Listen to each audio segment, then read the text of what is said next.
Morning friends, আজকে 23 তারিখ সকালবেলা, এখন 4:30 বাজে। তো আমরা এখন উঠে পড়েছি হরিদ্বারে মানস সরোবর হোটেলে, রুম নাম্বার 202A-তে ছিলাম। মানে 21 তারিখে আমরা জার্নি করে এসে এখানেই ছিলাম। তো এখান থেকেই হরিদ্বারটা টুকটাক দেখছিলাম অ্যাজ ইউজুয়াল। আমার তো 14 বার, আমার পরিবারের প্রায় 5-6 বার হয়ে গেছে।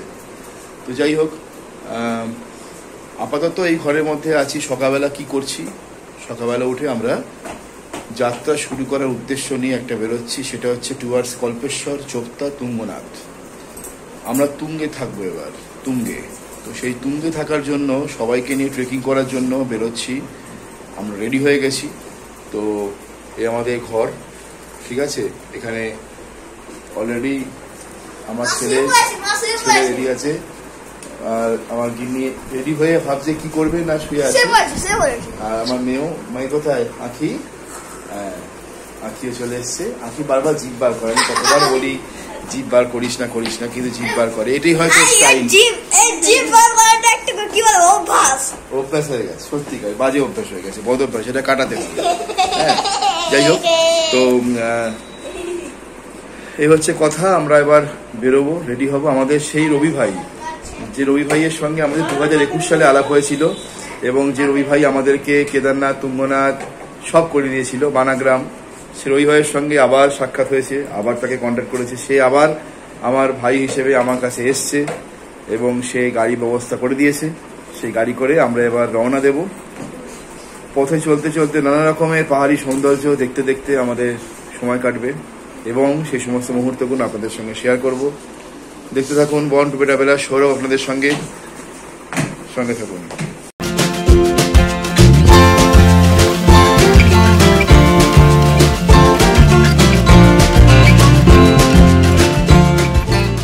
বেরিয়ে পড়েছি। তো সকাল সকাল আমাদের একদম চাটা একটুখানি খেয়ে, চা পান করে, এই চা আমাদের রেডি হয়েছে। এই চা আমরা খাচ্ছি। খেয়ে সকাল 3টের সময় আমার বাচ্চারা উঠে পড়েছে। হ্যাঁ, উঠে পড়ে তারা রেডি হয়ে গেছে এবং চা পান করে তারা এখন চলে যাবে গাড়ি ধরতে। গাড়ি ধরে চলে যাবে কল্পেশ্বর, তুঙ্গনাথ। হ্যাঁ, তো আমরা চাটা খেয়ে নিই। টাটা।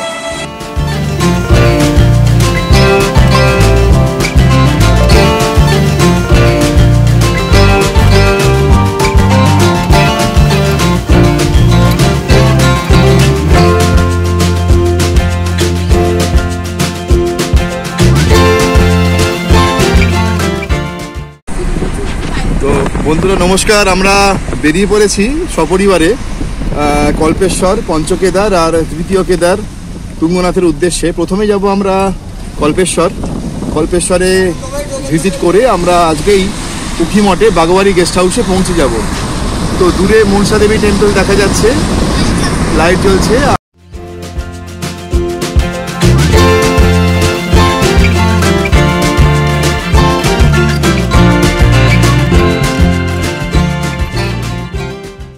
সারাদিন আমাদের গাড়ি চলতে লাগলো।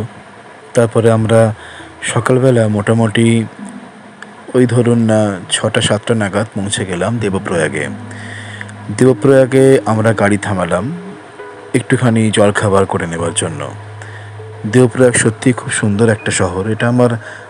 এটা প্রথম ভিজিট নয়, অনেকবারই এখানে এসেছি আমি। ঐতিহ্যগতভাবে এটি সেই জায়গা যেখানে ঋষি দেব শর্মা তাঁর তপস্বী জীবন কাটিয়েছিলেন। তার নাম থেকে এর বর্তমান নাম হয়েছে দেবপ্রয়াগ। এটি পাহাড়ের 5টি পবিত্র সঙ্গমস্থলের একটা, এবং এটি ধর্মপ্রাণ হিন্দুদের এটি গুরুত্বপূর্ণ তীর্থস্থান। এখানে সবথেকে অত সুন্দর একটা জায়গা, যেখানে আপনার সম্পূর্ণভাবে মনে হবে কিছুক্ষণ বসে থাকি। তার কারণ দেবপ্রয়াগ চারিদিকে দিয়ে 3টি ঐশ্বরীয় শিখর দ্বারা বেষ্টিত। এখানে সবথেকে যেটা ব্যাপার, সেখানে হচ্ছে হিমালয়ের যে গাড়োয়াল গঙ্গোত্রী হিমবাহ আছে এবং খাতলিং হিমবাহ আছে, তার পাদদেশ গোমুখ থেকে ভাগীরথীর উৎস। এই 2টি পবিত্র নদী দেবপ্রয়াগে গঙ্গা গঠন করেছে, এবং এই দেবপ্রয়াগ ঋষিকেশ থেকে প্রায় 70 কিলোমিটার দূরে অবস্থিত। এখানে অলকানন্দা এবং ভাগীরথী নদী মিলিত হয় এবং গঙ্গা নামটি ধারণ করে। বলেছি দেবপ্রয়াগের কাছাকাছি একটা জায়গাতে, এর আগে এখানে এসেছি অনেকবার।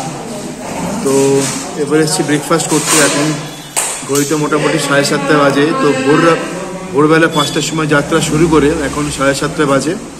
আমরা ব্রেকফাস্ট করতে চলে এসেছি, একটু ভারী ব্রেকফাস্ট করে নেব, পোহা টোহা খেয়ে নেব। তো দেখাই এরা কেমন আছে, বাচ্চারা কেমন আছে। সকালবেলা থেকে উঠে একটু দেখি, জিজ্ঞেস করি। হ্যাঁ, বলো বলো কেমন লাগছে, বলো কেমন লাগছে, বলো। ঠান্ডা লাগছে, ঠান্ডা লাগছে, ঠান্ডা লাগছে। কেমন লাগছে গো?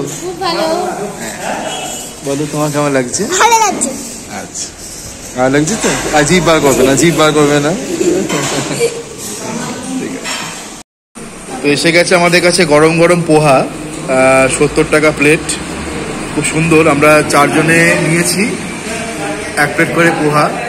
এবারে সত্যিকারে অনেকটাই দিয়েছে, এবারে কতটা কি খেতে পারবে জানি না। তবে ব্রেকফাস্টটা কিন্তু ভারী করাটা খুব দরকার। এই পাহাড়ে যাচ্ছি তো, ব্রেকফাস্টটা ভারী করে নিলে শরীরে অনেকক্ষণ থাকবে। যাই হোক, তো পোহাটা আমরা খেয়ে নিই, কেমন। দীর্ঘ রাস্তা অতিক্রম করার পরে আমরা চলে এলাম উরগ্রামে। অপূর্ব সুন্দর ছবির মতো এই গ্রাম। আসলে কল্পেশ্বর মন্দিরটা উরগ্রাম গ্রামের কাছে হিমালয় পর্বতমালার উরগ্রাম উপত্যকায় অবস্থিত। হেলাং থেকে কল্পেশ্বরের লাগাম পথে অলকানন্দা ও কল্পগঙ্গা এই 2 নদীর সঙ্গম দেখা যায়। উরগ্রাম উপত্যকার মধ্যে দিয়ে প্রবাহিত হয়েছে কল্পগঙ্গা নদী।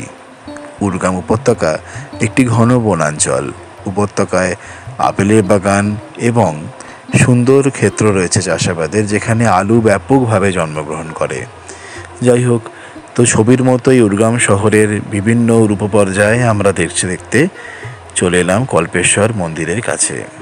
আমার এটা দ্বিতীয়বার প্রত্যাবর্তন বাবা কল্পেশ্বরের কাছে এবং আমার পরিবারের কাছে প্রথমবার। স্বভাবতই প্রচণ্ড মাত্রায় উদ্ভাসিত আনন্দে আমি উৎসারিত হয়ে উঠলাম। তো সেখানকার পূজা সমাপন করলাম, পুরোহিত মহাশয়ের সঙ্গে ফটো তুললাম, সেই সমস্ত ছবি আপনাদের কাছে আসছে। তো এই ছিল আমার কল্পেশ্বর ভ্রমণ ছোট্ট করে। এরপরে আমি যাব তুঙ্গনাথে, তার আগে যাব চোপতা, যাব উখিমঠ। সব কিছু দেখতে পাবেন পরবর্তী ভিডিওতে। অপেক্ষা আর মাত্র কয়েকটা দিনের।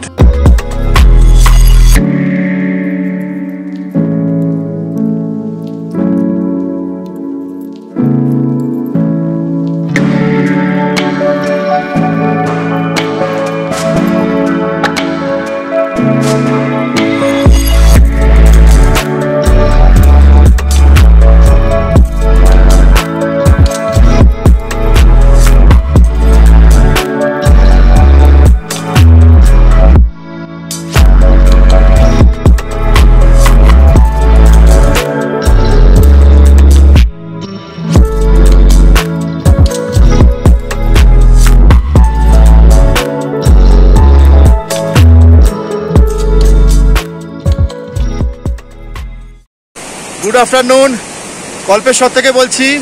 ভোরবেলা 3টে 3:30 সময় উঠে বাচ্চাগুলোকে রেডি করে, বাচ্চারাও রেডি হয়ে, বাচ্চার মা রেডি হয়ে, আমি রেডি হয়ে, সবাই রেডি হয়ে চলে এসেছি কল্পেশ্বরে।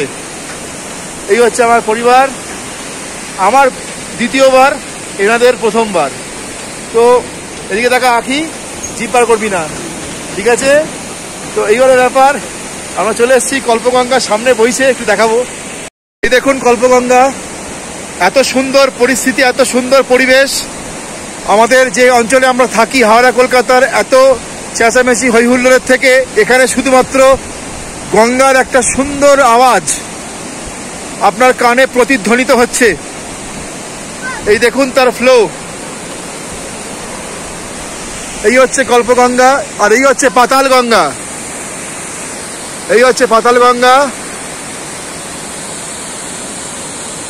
তোমরা একটু দাঁড়াও। আর এই হচ্ছে সেই ব্রিজ যেটা আমরা আগেও দেখেছিলাম। আর ওই হচ্ছে বাবা কল্পেশ্বরের মন্দিরের চূড়া, যেখানে কিছুক্ষণ আগে গেছিলাম। ঠিক আছে, এরপরে আমরা যাবো আজকে উখিমঠ। উখিমঠে আজকে নাইট স্টে করে কালকে তুঙ্গনাথ। তাহলে উখিমঠে গিয়ে আপনাদের আবার দেখাবো, ঠিক আছে? রাখি। তো কল্পেশ্বর দর্শন হয়ে গেছে। তো তারপরে আমরা এখন বেরিয়ে পড়েছি উখিমঠ বাগবাড়ি গেস্ট হাউসের দিকে। 2021 সালে যখন এসেছিলাম উখিমঠে, বাগবাড়ি গেস্ট হাউসেই ছিলাম। মোটামুটি একটা জান প্যাশন হয়ে গেছিলো হোটেলে মালিকের সঙ্গে, কিন্তু সে যাই হোক, সেখানে আমরা যাচ্ছি। এখন আমরা এসেছি একটা পাহাড়ের কোলে একটা ছোট্ট ধাবাতে ইভিনিং স্ন্যাক্সের জন্য। এখন মোটামুটি 4:30 মতো বাজে। গরম গরম ম্যাগি, কফি, পাঞ্জাবি তরকা আর হিং চানা খাওয়া হচ্ছে। এই প্যাকেটটা দাও, প্যাকেটটা এই হচ্ছে পাঞ্জাবি তরকা আর হিং চানা, এই হচ্ছে হিং চানা। আমার সাথে খাচ্ছি। তো বাইরে বৃষ্টি পড়ছে, দারুণ বৃষ্টি পড়ছে, রোম্যান্টিক ওয়েদার ভীষণভাবে, একদম মানে পুরো মাখো ওয়েদার। হ্যাঁ, যাই হোক, তো প্রকৃতির একটা অমোঘ আকর্ষণ, প্রকৃতির একটা অপূর্ব একটা আবেশে পুরো মুগ্ধ হয়ে আছি। হ্যাঁ, তো আছি, মিস করছি আপনাদের সবাইকে। তো আপনারা সঙ্গে আছেন, সঙ্গে থাকুন, ঠিক আছে? হোটেলে গিয়ে কথা হবে। তো আমাদের গরম গরম ম্যাগি এসে গেছে। যেটা বলছিলাম, যোশী মঠে আমরা আসি একটা ধাবাতে। তো আমরা গরম গরম একটু ইভিনিং স্ন্যাক্স খাচ্ছি। বাইরে বৃষ্টি পড়ছে সুন্দর। হ্যাঁ, এই হচ্ছে দোকানটা, দোকান। এখানে আমরা ইভিনিং স্ন্যাক্স খাচ্ছি, গরম গরম ম্যাগি। হ্যাঁ, তো খাওয়া দাওয়া হোক। কেমন লাগছে গো? হ্যাঁ, খুব ঠান্ডা, জ্বর হয়ে আছে আমার। চলো, অন্ধকারের মধ্যে দিয়ে জঙ্গলের বাধা বিচূর্ণ করে আমরা এগিয়ে চলেছি। কোথায় চলেছি? উখিমঠের দিকে। এখন সন্ধ্যে 7টা বেজে গেছে। সকালবেলা কল্পেশ্বর দর্শন, দুপুরবেলা কল্পেশ্বর দর্শন, সন্ধ্যেবেলা কল্পেশ্বর দর্শন। একটা দর্শন করতে গিয়ে আমাদের সকাল সন্ধ্যে দুপুর কেটে গেছে। তারপরে আমাদের আস্তে আস্তে গন্তব্যস্থল জঙ্গলের মধ্যে দিয়ে আমরা চলেছি চোপতার দিকে, এবং চোপতা থেকে আমরা চলে যাব উখিমঠের দিকে। এবং কালকে আমাদের প্রত্যাশিত তৃতীয় কেদার তুঙ্গনাথ ট্রেকিং এর জন্য মনকে এবং শরীরকে প্রিপারেশন করব। আপাতত পারিবারিকভাবে সবাই সুস্থ আছে।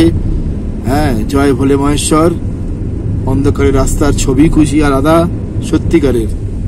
সবাই ভালো থাকুন, অল দ্য বেস্ট।